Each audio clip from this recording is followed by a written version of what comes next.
Hi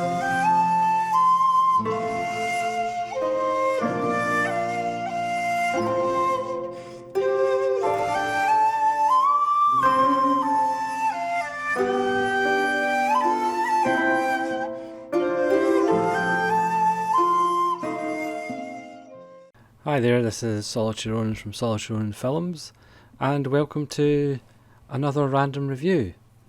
And today's random review is of The Klansman from 1974, directed by Terence who directed, I think, 3 Bond films.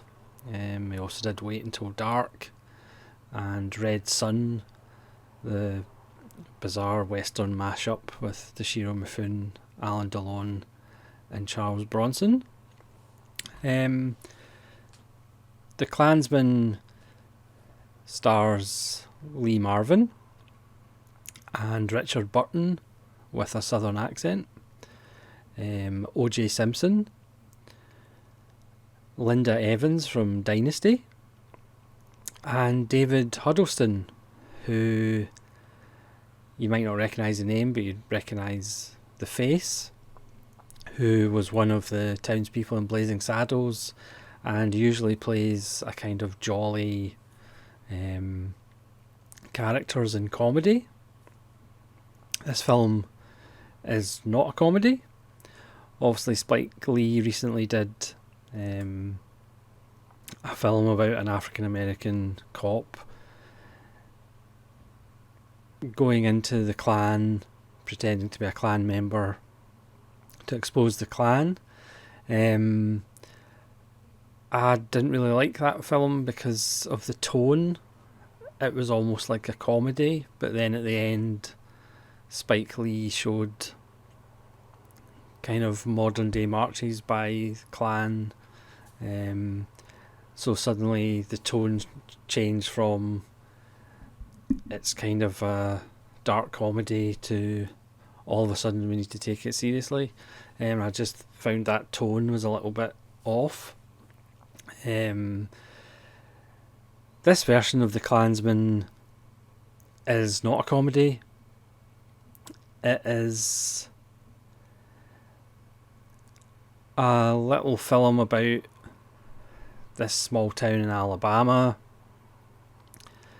who is about to have a march by the civil rights movement, and the local Klan is upset about this, and into this powder keg there's an incident where a white woman is raped, played by Linda Evans, and the local Klan just assumes it's somebody from the African American community, and they go out and shoot some people, and there's allegedly a castration scene which is cut because the film was heavily cut when it came out, and I think it's actually still cut in DVD.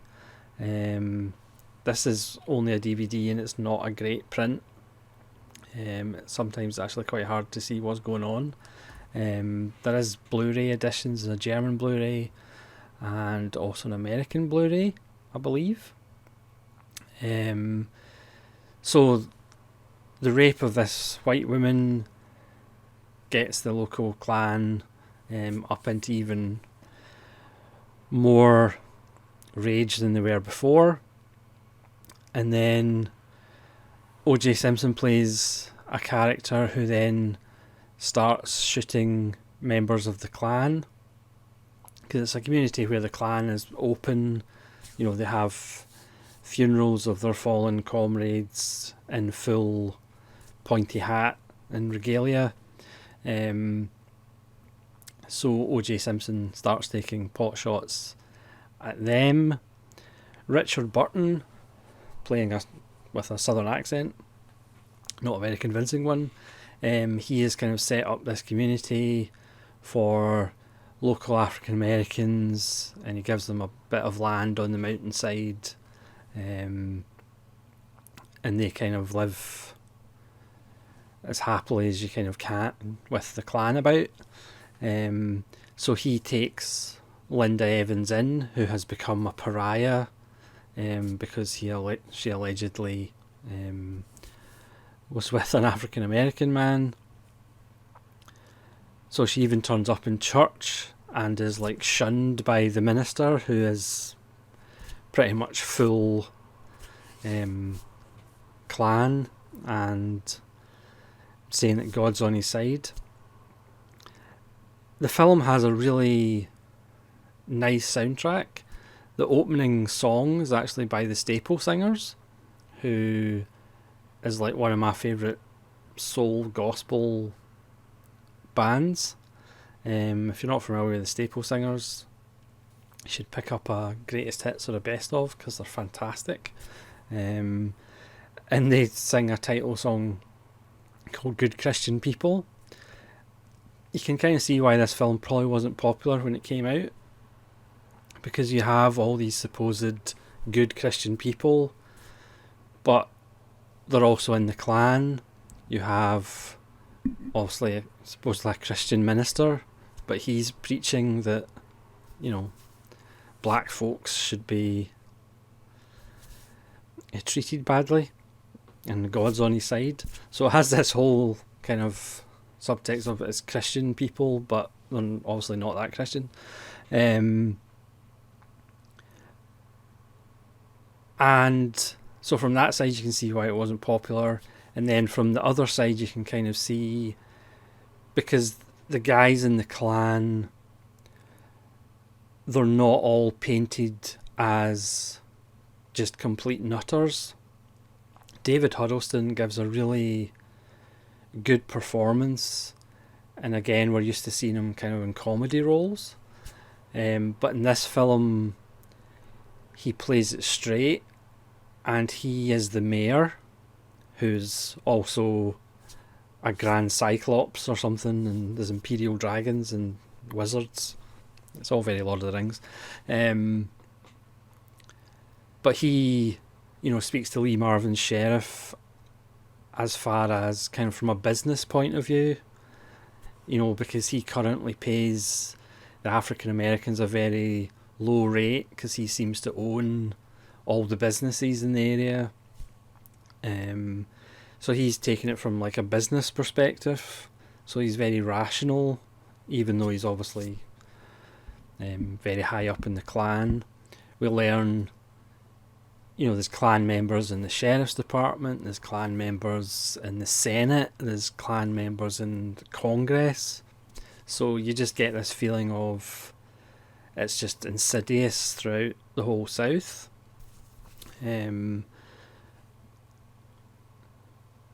Being Scottish is quite embarrassing, because I think the Ku Klux Klan was actually started by a Scotsman.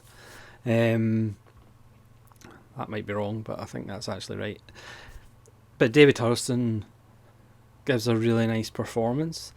Lee Marvin is kind of caught in between. You kind of get the idea that he used to be in the Klan, but events happen in the film that he's pretty much forced to take sides. You also have kind of outsiders coming from Chicago to help with the demonstration, with the march, and they're seen as interlopers. There's a woman that comes back from the city to where this is where she had her home.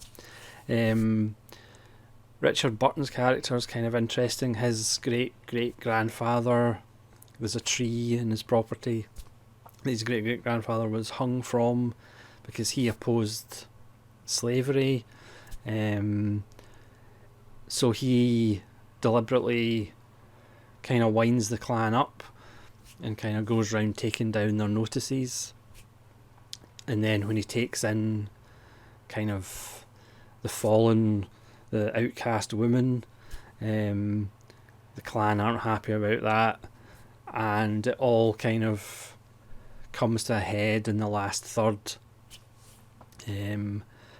as Lee Marvin and Richard Burton kind of make a last stand against the Klan coming up the mountain. O.J. Simpson's character is interesting in the sense, you know, there was always in the civil rights movement the non-violent protests and the idea that maybe should fight fire with fire.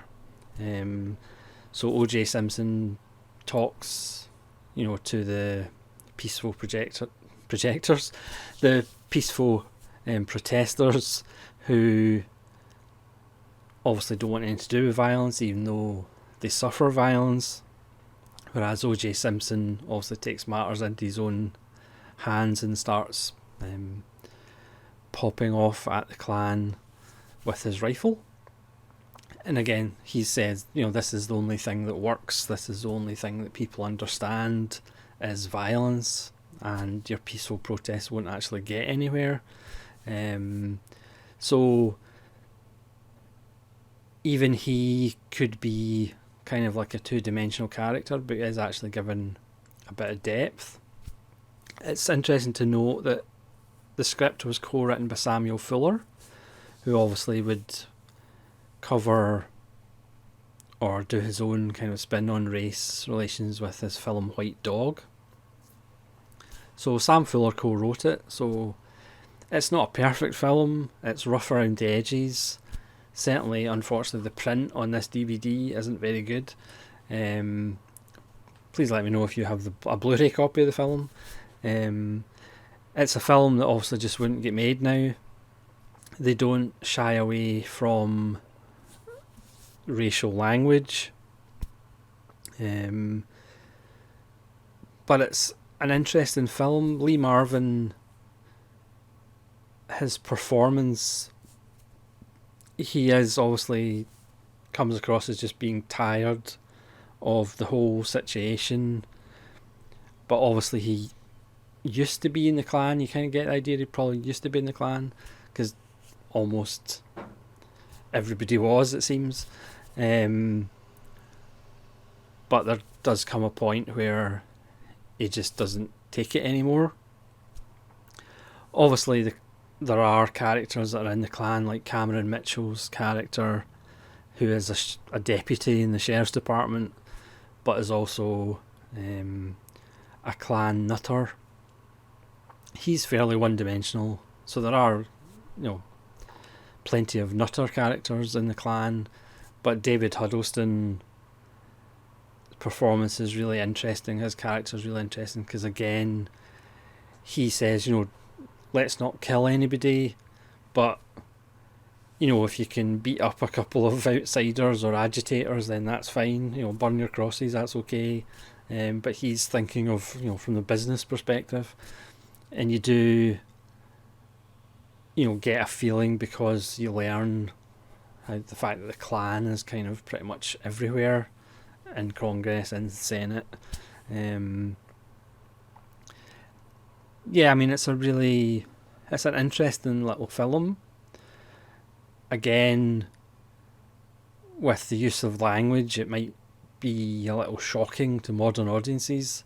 And also the way that Linda Evans' character is treated, after she's raped, her husband leaves her, just tells Lee Marvin to give her some money in an envelope.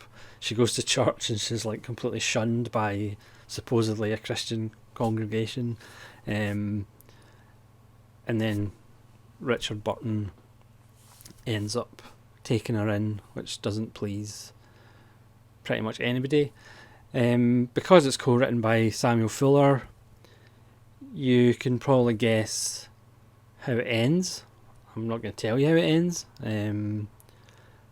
but if you know Sam Fuller, you can probably guess how it ends. Again, it's not a masterpiece, but it is an interesting little film. You can argue it's perhaps not completely successful, but it's worth a wee look, and that's what I'm here for. So thanks very much for watching this very random review. Let me know in the comments below if you've seen The Klansman, what you think of it, and hopefully we'll see you again for more random reviews. This is Solitary Ronin saying thank you very much for watching, and we'll see you again.